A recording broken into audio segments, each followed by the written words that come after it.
Advocate Khaja Moinuddin murder కేసులో సంచలన విషయాలు వెలుగులోకి వచ్చాయి. ఖాజా మొయినుద్దీన్ చంపించింది కాంగ్రెస్ నేత అలం ఖాన్ తో పాటు అతని కొడుకు అని హైదరాబాద్ పోలీసులు తెలిపారు. 25 లక్షలు సుపారీచ్చి మర్డర్ చేయించినట్లు పోలీసులు తెలిపారు. అలం ఖాన్ తో పాటు అతని కొడుకుని పోలీసులు అరెస్టు చేశారు. 2 సంవత్సరాలుగా మొయినుద్దీన్ చంపడం కోసం తండ్రి కొడుకులు 10 సార్లు ప్రయత్నం చేశారని విచారణలో తెలిసింది.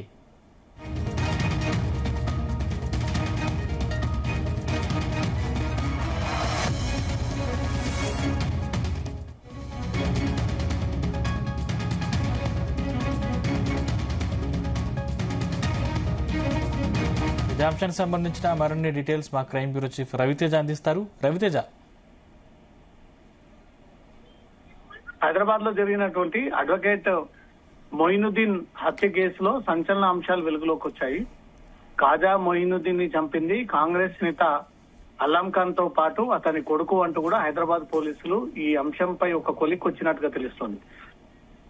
25 లక్షల సుపారీ ఉపయోగించుకొని ఈ సుపారీ కోసం ఈ డబ్బులని తీసుకున్నట్టుగా కూడా హైదరాబాద్ పోలీసులు తెలిసారు. 25 లక్షల సుపారీ తీసుకొని అడ్వకేట్ ఖాజా మొయినుద్దీన్ ని హత్య చేశారు అంటూ మాత్రం హైదరాబాద్ పోలీసులు ఒక నిర్ధారణకు వచ్చారు. అల్లం ఖాన్ తో పాటు అతని కొడుకుని హైదరాబాద్ పోలీసులు అరెస్ట్ చేశారు. సాయంత్రం 5 గంటలకు నగర పోలీస్ కమిషనర్ సిపి సజ్జనార్ దీనిపైన ఒక మీడియా సమావేశాన్ని నిర్వహించబోతున్నట్టుగా సమాచారం అందుతుంది. 2 సంవత్సరాలుగా మొయినుద్దీన్ చంపడం కోసం 10 సార్లు ప్రయత్నం చేసినట్టుగా తండ్రి కొడుకుల పైన ఈ ఆరోపణలు వ్యక్తం అవుతా ఉన్నాయి. ఈ భూ తగాదాలే అడ్వకేట్ ఖాజా మొయినుద్దీన్ హత్య చేయడానికి ప్రధాన కారణం అనేది మాత్రమే పోలీసులు భావిస్తా ఉన్నారు. అల్లం ఖాన్ అనే వ్యక్తి కాంగ్రెస్ నాయకుడు, అతని కొడుకు ఈ హత్య కేసులో ఇద్దరు ప్రధాన నిందితులుగా ఉన్నారు. ప్లాన్ ప్రకారంగా అడ్వకేట్ ఆ రోజు తెల్లారి బయలుదేరి వేరే ప్రాంతానికి వెళ్లి తిరిగి ఆసుపత్రిలో పని పూర్తి చేసుకుని కారు ఎక్కుతూ ఉండగా వెనక నుంచి స్కార్పియో వాహనంతో ఢీకొట్టి అనంతరం హత్య చేసేటువంటి ప్రయత్నం చేశారు. ఆ వాహనం దొరకకుండా గోవా ప్రాంతానికి వీళ్ళు వెళ్ళిపోయారు అన్నట్టు కూడా పోలీసులు గుర్తించి అల్లం ఖాన్ కొడుకు ఈ సుపారీ గ్యాంగ్ ఎవరైతే 25 లక్షలు డీల్ మాట్లాడుకున్నారో వారందరినీ కూడా పోలీసులు అదుపులోకి తీసుకున్నారు. హైదరాబాద్ లో తీవ్ర సంచలనం రేపినటువంటి హత్య కేసు.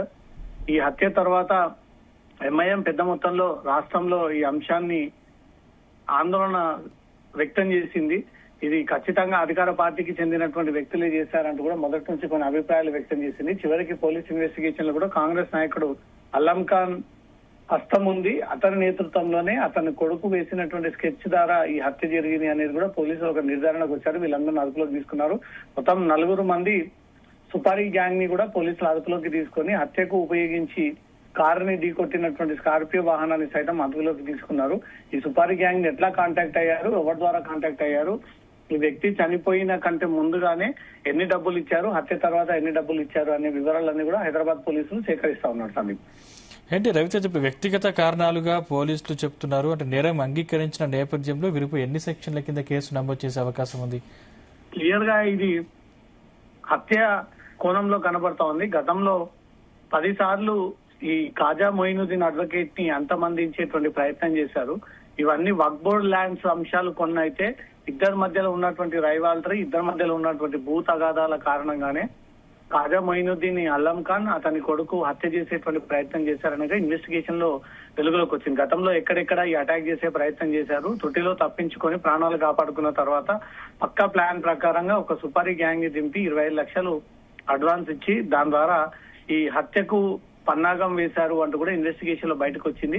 ప్రత్యక్ష పాత్ర పోషించి అక్కడ సీన్ లో లేకపోయినప్పటికీ అల్లం ఖాన్ హస్తం ఉంది, అల్లం ఖాన్ నేతృత్వంలోనే జరిగినటువంటి హత్య అనేది మాత్రం పోలీసులు ఒక నిర్ధారణకు వచ్చారు. అతను అదుపులోకి తీసుకొని అతని కొడుకులు కూడా అదుపులోకి తీసుకోవడం జరిగింది.